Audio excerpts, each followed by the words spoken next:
hear words like brilliant, one of a kind, totally insane, whacked out of his mind, and pure genius, which are all good descriptions, don't you think? Really? He's one of the best. Yeah. He's a great actor. There's a lot of great actors in there. I think sometimes he's been possessed by the spirit of a 45-year-old Jewish accountant. It's cold, man, it's cold. That's right. Like a cold where your nipples become diamonds. I'm a player, and in the sense of just in the process of playing, you can talk about some interesting things. You know. So I live in San Francisco, which is boys' town, to say the least. Sometimes it's an amazing place. I feel like I'm Shirley MacLaine. By living every day and knowing who you are, even if you're someone else, even if you're an 8,000-year-old being. Because you know, like in LA, I mean, you can buy crystals now. I mean, they're selling. Yeah, well, but they're selling Different crystals, yeah. Different crystals. They're selling crystals on the corner. So are you into the chanting? Oh, I heard you, Jimmy. I'll be back in a minute. Wind it, Oprah, wind it. Finish up with the crystal thing.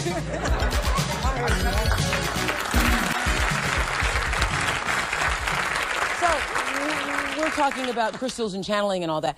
Where do you think your blessings come from? I mean, or do you think you're blessed because everybody I think it says... is kind of like channeling. It's kind of like a combination of channeling, possession. I don't know. When you get into a character, it is like... I'm going to say good day to you this day of your time. How are you? that something happens that you don't know where, but it seems to be passing through you. Yeah, do you think you're blessed? Or where does all this come Touched. from? Touched. In the old days, just have a blessing, you'd end up being like burned at the stake. He was very funny, but kill him anyway. In the old days, just have a blessing, you'd end up being like burned at the stake. He was very funny, but kill him anyway. No, it's, I don't, try and claim, oh yes, it's all mine. It comes through you, I think. When you're really relaxed, you don't know. Like last night I went to Second City and played. And when it works, it's wonderful. Because it is Zen-like. You're kind of... But it's an incredible feeling. Like that day on the show before, on the comic relief show we did, there's a couple of characters that happened there that were incredible. I didn't plan them out. And on in Good Morning Vietnam, there was a character we did, the military intelligence character, that I could talk in for like hours and see. Yes, because he was so slow. Made it easier. But you can do some of those for a long period of time. Oh, no! That's nice. That's going to keep me going for a while. I was asking you about...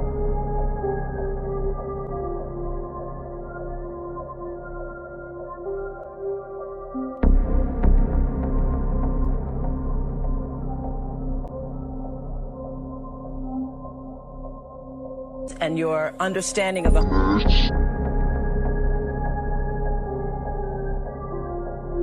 So, becoming more of yourself is also becoming more aware, not only of the light, but also of the dark.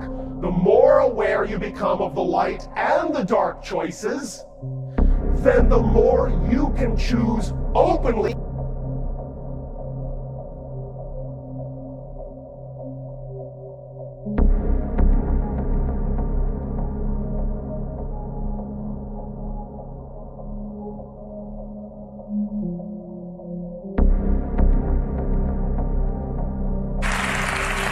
Pretty good time here with Robin. I mean, I've laughed so much, I'm getting one of those laugh headaches that right in the center of your head. That's enough. I want to read the paper. Enough. I wanted to ask you if there's any way your career is a metaphor for your life and the growth. In Mork and Mindy, you were kind of spacey. And at Moscow on the Hudson, you're kind of trying for assimilation into society. And then Dead Poet Society, the individualism, the fight for freedom, and Awakenings, life is good, there's a message. And now... Thought out question here. Wow. Yeah, go ahead. And now the Fisher King, kind of messianic, that we're all here for a reason. It's just a... Wow. Whoa! I hope this doesn't mean your career's over. Well, Let's go on with some more.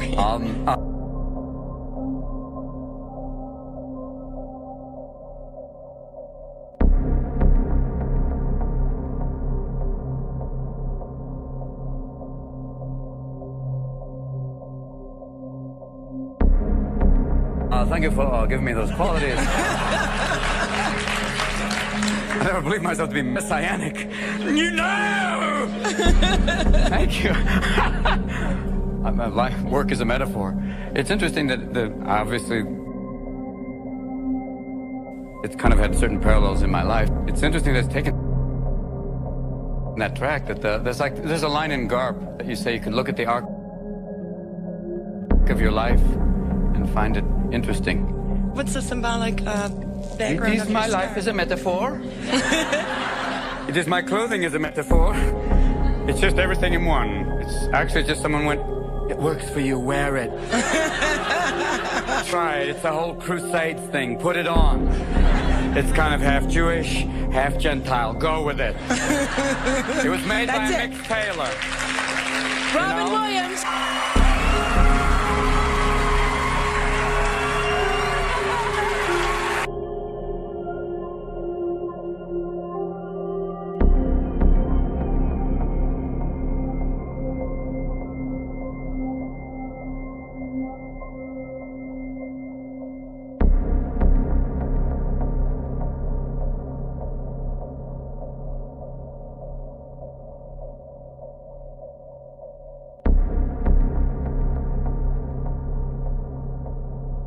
Talked about this once, that there is a thing when you create, when you find that little... I first and foremost, once again, thanking each and every one of you for co-creating with us. Tiny flash, when you find some It's like idea. bliss. It's bliss. Well, because the brain gives you the same reinforcement that Right. it does with sex. I mean, That's right. There's a reason you have an orgasm, so you keep doing it. So they reinforce, so we have more of us. That's right. And the reason the brain gives you a little hit of endorphin when you create is just to keep you going. Here's a taste. Yes. Keep creating, you get another taste. That's why Einstein was going, Boy, am I happy. That's why Einstein was going, boy, am I happy. look at this one theory, and boy, what a height. So that's part of it. And so are you happiest when you are creating, when these... Yeah, there's something that happens all that this stuff is coming out of it you? comes through you. I mean, it makes it sound like a bowel movement again. Oh, I'm having a creative moment. That it, basically, when you're really firing and it really works, it's like musicians have said it, or writers say it, it's just, you're just channeling. But without that sound like the, my name is Lazarus. Or those guys who say they're channeling 3,000 old beings, but they sound like they swallowed a vibrator. I know. My name is Lazarus. No way. It's truly that's why you say that divine inspiration, where it just passes. You're just letting it through you. You're so open that these ideas come to you. It's the point where you do the disclaimer, Please, don't try this at home. I mean, it actually is. It's pretty dangerous, like he said, and you can get... there's something about it that's really, quite, especially in these times, when you think of what's been happening. But what they're really asking you is, what religion are you? Yeah, right. And then you then say, I'm Jewish, look. Right, yeah. And then they say, is that some sort of Catholic? And then you have a fight, yeah. That's like, what are you? I'm some sort of Catholic. I'm Episcopal, it's Catholic light. I don't know, I think some sort of Catholic sounds like a great Lifetime movie. Yeah. Some sort of Catholic. Some sort of Catholic. Same religion, less pedophilia. Call me.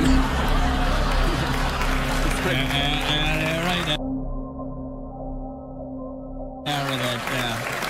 Yeah.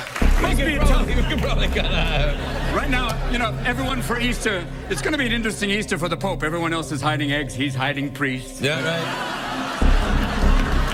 Find the pedophile, find the pedophile, find the pedophile. Where's the pedophile? There we go, pull him around, pedophile, pull him around, pedophile, pull him around. Oh, there he is, here's $100,000. Replace the pedophile.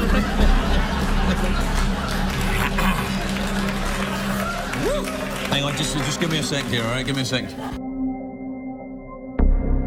CBS doesn't endorse the views of Mr. Williams. All right, Gary, you're all right. Before I'm excommunicated. I want to say thank you to all the people who watched me tonight on this show. No, you're all right. They'll be fine. It's rough though, but the Pope, if this really gets big.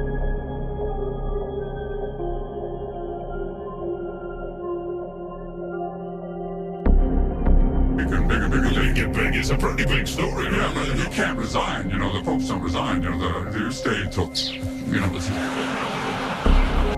There are secret societies. But the basic story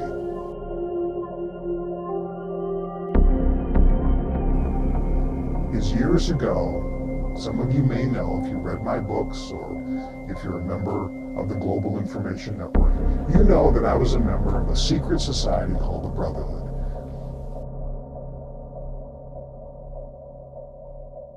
Now people sometimes poo-poo that or laugh that off, but listen, it's high-level Freemasonry.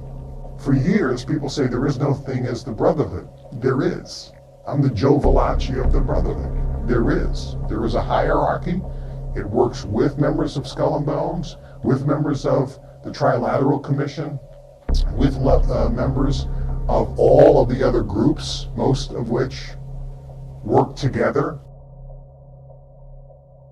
But there's sometimes infighting, but there is a group. And as a member of this group, I had big advantages. I could call people and meet people. I was given advantages in many areas. Worldwide, I traveled to 60 countries around the world being a member of this group, doing various things, which I can't discuss at this time. Most groups believe that genetically there are people that are superior to others. Genetically, that there are people that should be in control of the world and others should be, in effect, the slaves. That's the general feeling. The general feeling in this group is there's a dividing line, genetically, and it's genetic, they believe, between the haves and the have-nots, and it should always be separate.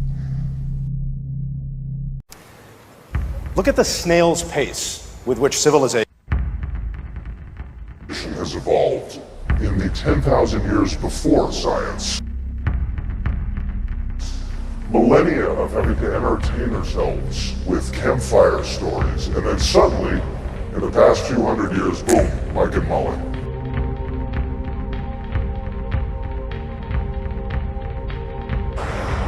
The scientific method is so powerful, so enlightening, that in the blink of an eye, we went from burning witches at the stake to putting them on Real Housewives of Orange County.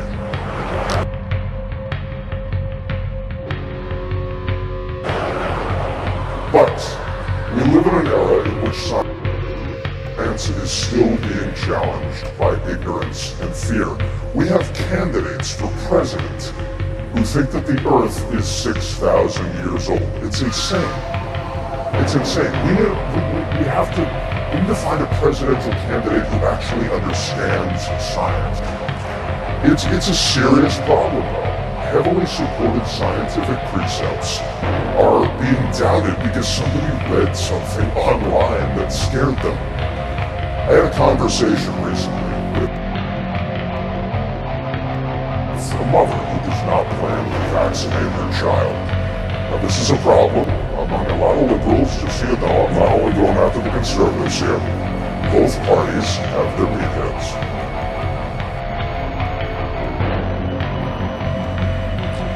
And yet we're still fighting a constant battle against misinformation.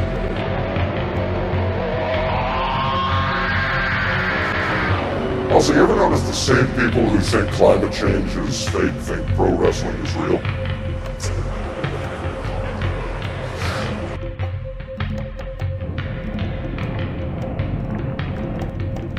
I am so proud to stand here in this room with the people who are, in spite of the obstacles, moving our species forward.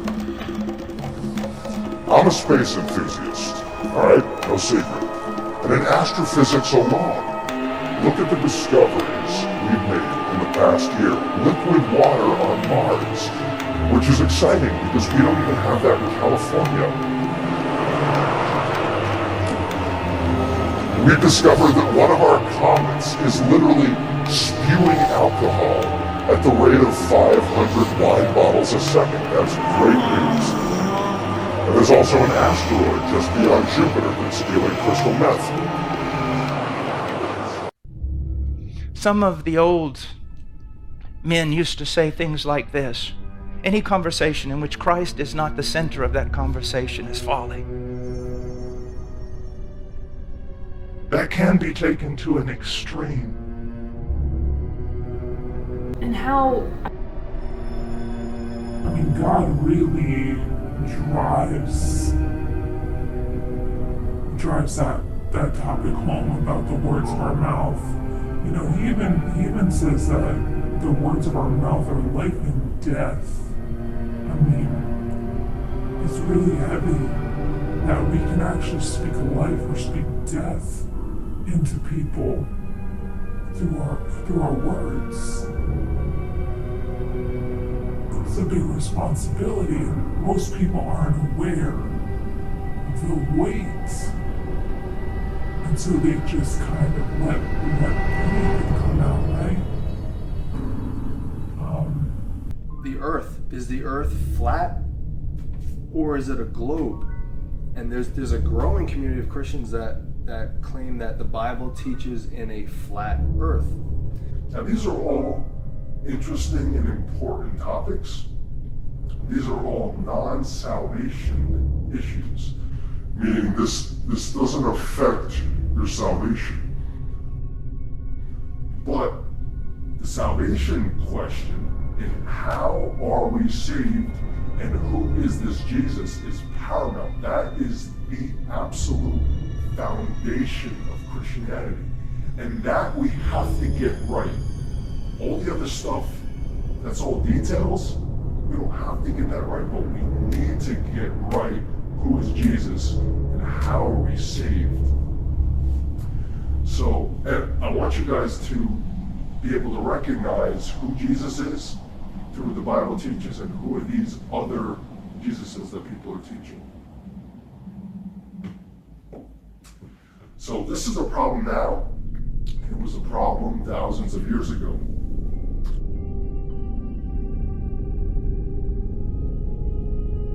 It's crazy. 8 versus the world. Hey, bro, I responded to you here on Skype, but we'll get in touch really soon.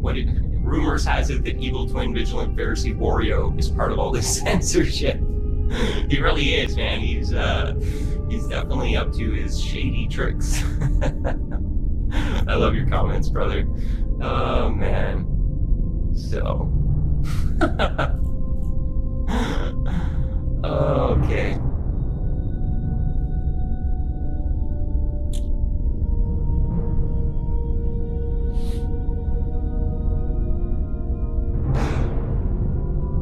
That's what I'm trying to do, brother. Be the messenger. That's all I am. I'm just a messenger. And I'm not the best one either. And if you can pray for me, I want to be a better one. Better example. I want to, we'll talk about that in the 6:30 chat tonight. God stepping me up to new levels. God stepping me up to new levels. God stepping me up to new levels. God stepping me up to new levels. God stepping me up to new levels. And he showed me a really amazing truth. And it just really, it's no fun that the enemy's trying to take this, steal this. He's always trying to steal, kill, and destroy. And he's trying to steal, kill, and destroy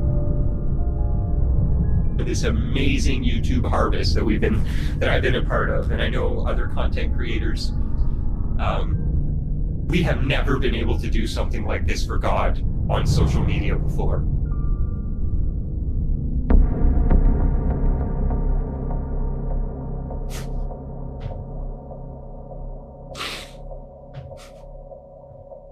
Ah, that devil, I can't wait till he burns.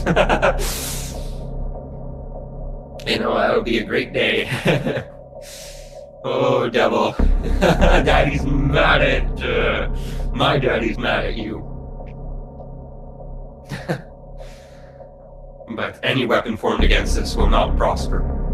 And God's purposes will always be fulfilled, no matter what persecution we go under.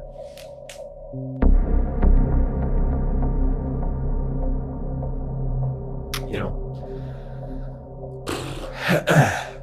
So, all right, guys.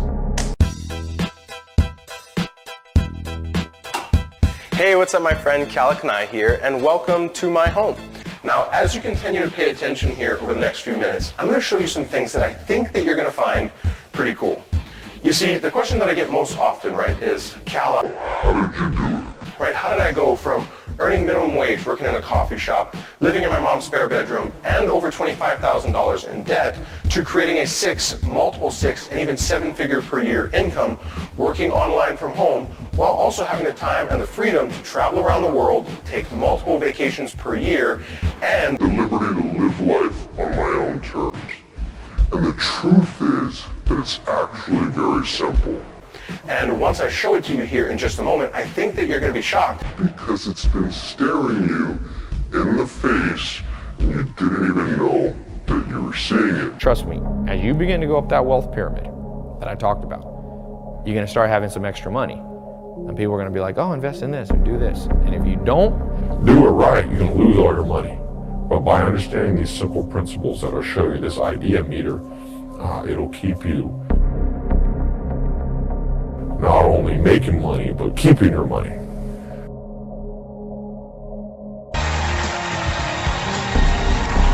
Welcome back, everybody.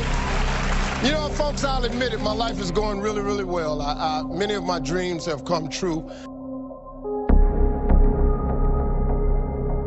And there are plenty of you who've got huge aspirations and for success too. I get emails and tweets all the time from people, so many people asking how I did it. I try to share the principles of success whenever I can, because I have not gotten this far without learning the principles of success. And over the years, I've just realized that common sense just ain't that common. So with that being said, to me, the way that I like to explain consciousness, what it is presence. If you guys have heard me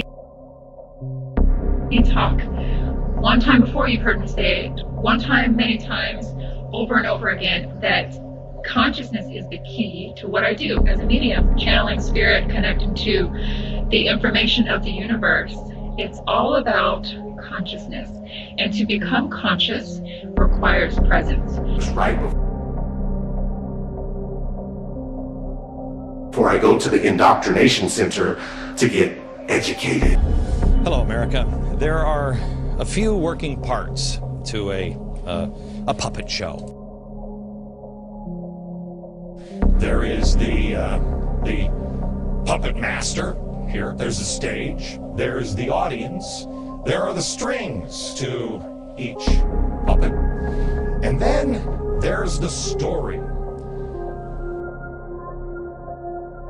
There's also why. Why is the story? Why is the show happening? What is the puppet master? What is his motivation? Is it for the money? Is it for entertainment? Is it personal gain? What is it? Make no mistake, we are watching a show. The stage is the world. It's television, it's newspaper, it's speeches, it's the political elections, it's what's happening in Washington. You are the audience. And like any good show, they do have one goal in mind. They want you to feel something. But most shows don't have a hidden meaning behind it. They just want you to laugh. They want you to be entertained. This one, not so much. At the end of the show, you have a choice to make. They want you to get up from your seats. Of course, they have in mind what they are planning on you choosing, and they are just using this stage to try to make the case and convince you of it. It's really propaganda. Anything as massive as the Earth, shaped like a flat disc, would, under its own gravity, naturally collapse back into a ball. This is why in outer space, everything more than a few hundred miles in diameter is round. Or so we've been told.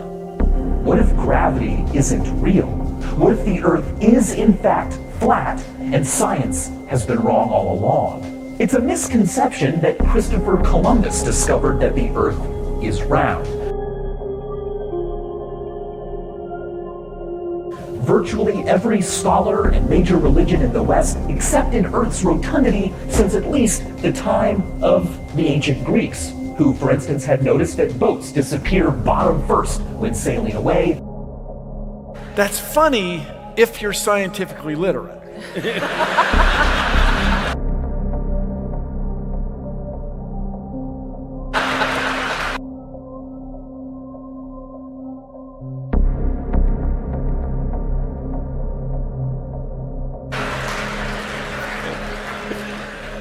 So my older brother, tremendous influence on me. So my older brother, tremendous influence on me. So my older brother, tremendous influence on me. So my older brother, tremendous influence on me. I want to tell you a story about one such example. Cuckoos. The European cuckoo parasitizes quite a large number of different species. You know they're brood parasites. You know that the female does not lay an egg in her own nest. She goes and finds the nest of a host species. It might be a hedge sparrow, it might be a meadow pipit, it might be a reed warbler, it might be a robin, and deposits an egg in the nest. Having removed one egg from the host nest, the young cuckoo hatches out first before its foster siblings, and then the first thing it does is to toss out the eggs of the other of the foster species. The young cuckoo, the first thing it does, it gets the egg into a sort of hollow in its back, and it shuffles its way backwards over the edge of the nest, tosses the egg out. Obviously it has no idea why it does it. It's got no idea of anything very much. This is built into the nervous system. And the cuckoo has many, many other fascinating adaptations to its brood parasitic way of life. Well, let's just say we're not in Kansas anymore.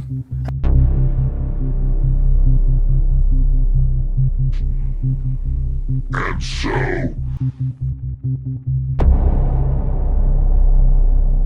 we have to discuss the different influences that are in the universe and our fact that we have free will. And we decide what we want. And what if standing for God in the midst of persecution actually will result in your or a loved one's death? At Johnny Basher via Twitter wants to know what would happen if the Earth stopped rotating for a second. Oh, yeah, that would be disastrous. Disastrous, because right now, here in New York, you can calculate at our latitude, we are all moving with the Earth at 800 miles an hour.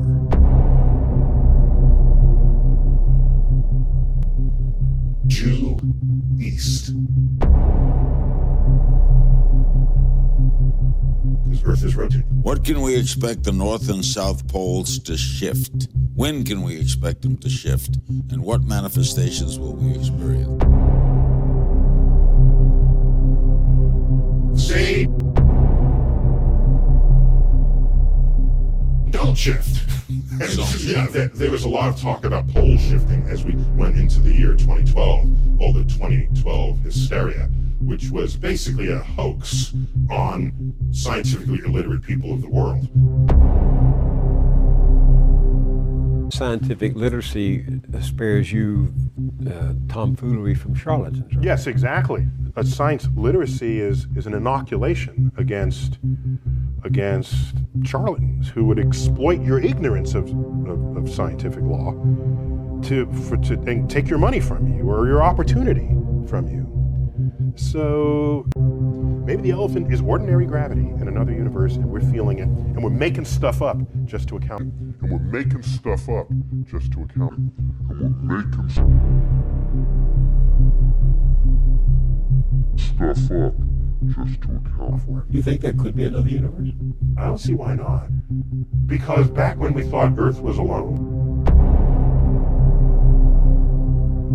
So, for example, if you knew nothing about science and you read, say, the Bible, the Old Testament, which in Genesis is an account of nature. That's what that is. And I said to you, give me your description of the natural world based only on this. You would say the world was created in 6 days and that stars are just little points of light. Much lesser than the sun. In fact, they can fall out of the sky, right? Because that's what happens during the Revelation. One of the signs that the second coming is that the stars will fall out of the sky and land on Earth. So to even write that means you don't know what those things are. So the point is,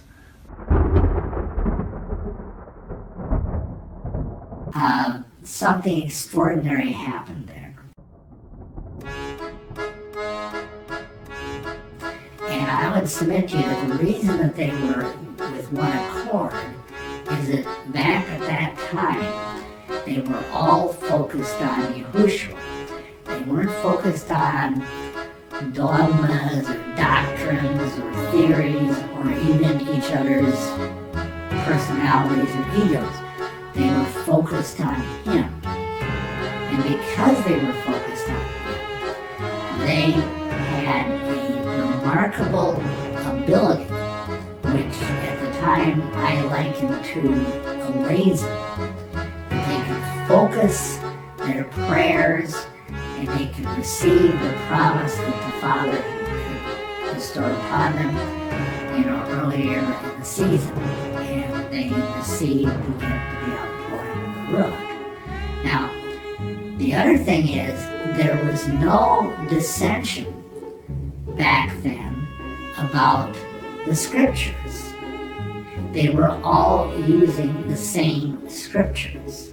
And this is, many of you know, is a key point in our ministry, is that we feel part of the problem is that there has been a battle of Bibles emerge in the last, century or so. And that has caused great confusion.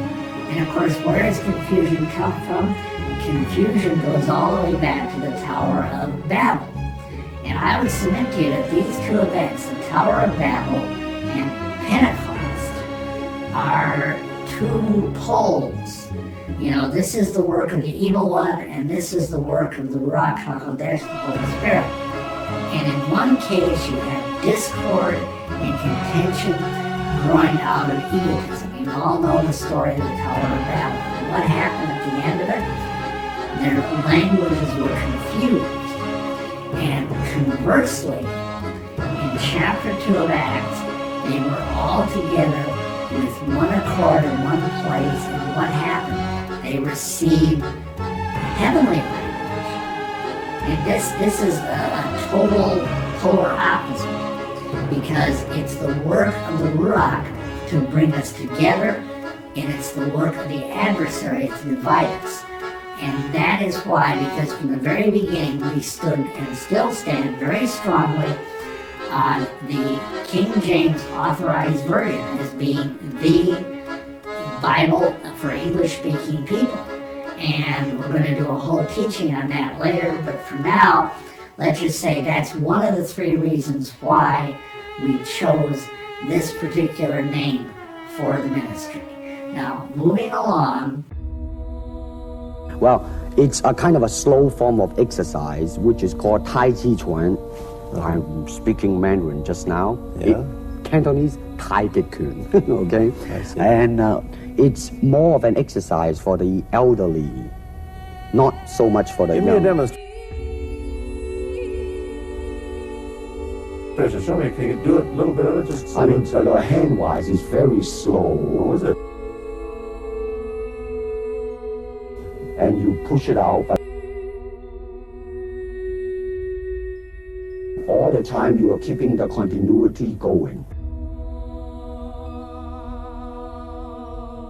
Bending, stretching, everything. Suppose, you just keep it moving. It's like a belly dancer there. Yeah, it is. To them, you see, the idea is running water never grows. There.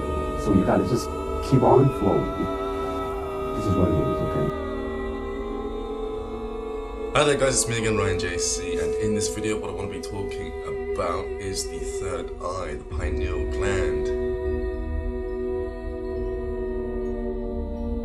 Okay, Ki, real Kundalini and Chi. And I'm sure there's other ways of labeling this life force energy, but the thing is it comes out of all the meridians of your body.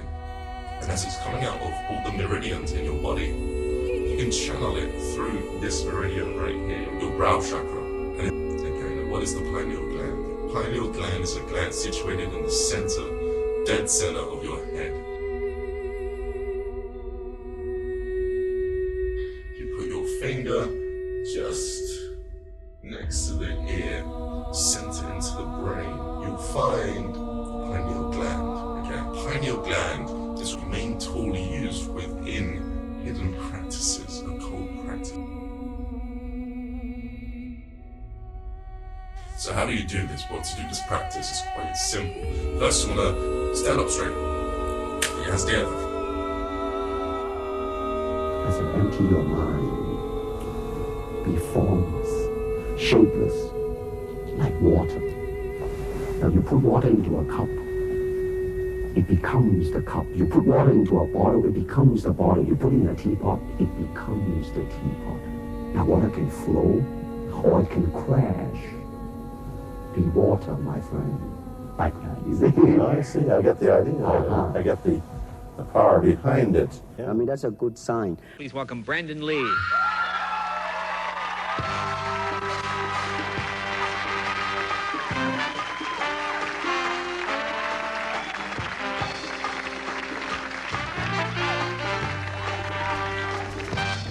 Now, a lot of people might not know that Bruce Lee was your dad. When I would watch your dad, I mean, there were so many of those bad martial arts movies.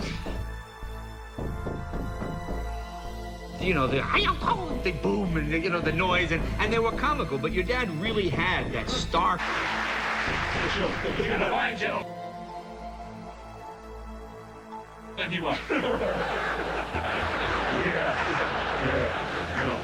I wish. No. Nah, I couldn't be, you know? Nah. I couldn't be, you know? I'm back! Thanks, I love you too. Let's just talk Full House for like 2 seconds, because you all want to hear about it, I know. Thank you all for being such great fans of Full House. I feel so blessed and so privileged to have been a part of that show, because really when you're auditioning for shows, you don't know what it's going to be like. And I'm so grateful now as a mom that was just such a wholesome family show that I know my kids like to watch when I let them watch TV. And but I'm grateful to all of you, because it wouldn't have been successful without all of you. So just to fill you in, because you all want to know if I still keep in touch with the cast, I do, and we're all great friends. Because the church has strayed away from the biblical way of presenting the gospel, the way Jesus did. So let's look now at how Jesus' approach was radically different from the typical modern methods.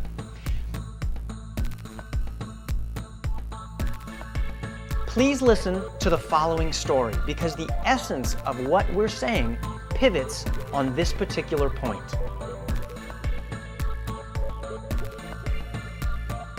It's a key that changes everything.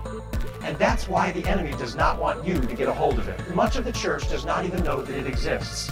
That's why we call it hell's best kept secret. So please watch and listen carefully, and don't let anything distract you. Let's just look for a few moments. Let me make it more real for you. A number of years ago, a major denomination. And I'm thinking to myself,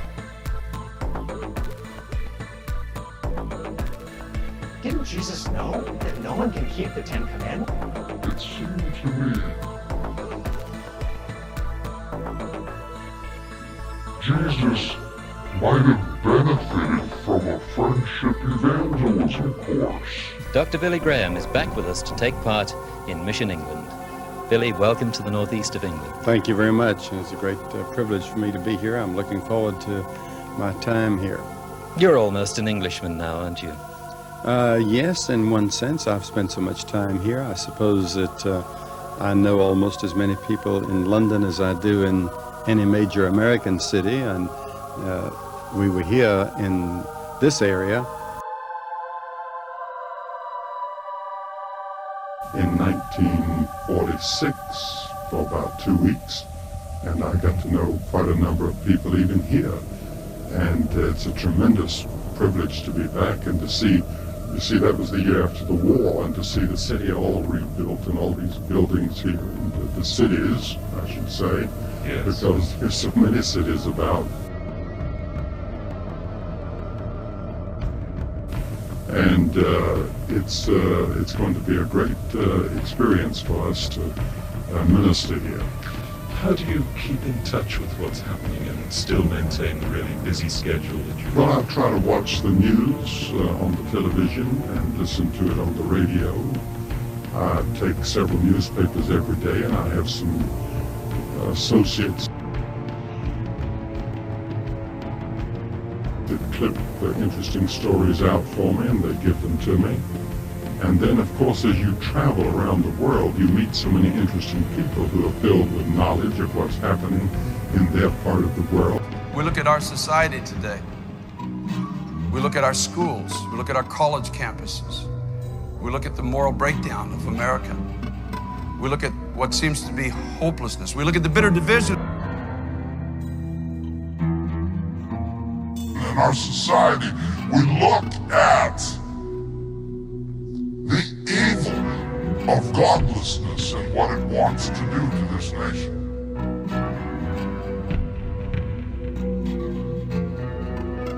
And then we suddenly recognize that only God can make a difference now. Only Jesus can defend his own name. To study and know these things. God does not want us to be ignorant of our enemy. It doesn't even make military logic. When you go to war against someone, you want to know how he operates. You want to know what his strategies are. You want to know how he operates behind the lines. You want to know also what his strengths and what his weaknesses are before you go into battle with him. Well, the same thing. God wants us to be knowledgeable of our enemy. The other thing they wanted to do was they wanted to create a gang war. They wanted to pit the blacks against the whites, the Jews against the Mexicans, and everybody against everybody. And then have them go in and make a huge interracial war, and then they'd step here and pick up pieces. Prove yourself to be steadfast. It's the idea of going there and remaining there, being firmly and fully settled in. This is a solid, personal conviction that is settled firmly against every assault. And it must be our first response to the heavenly truth revealed to us. So the first is essential for ministry is a steadfastness. You cultivate that over the long haul.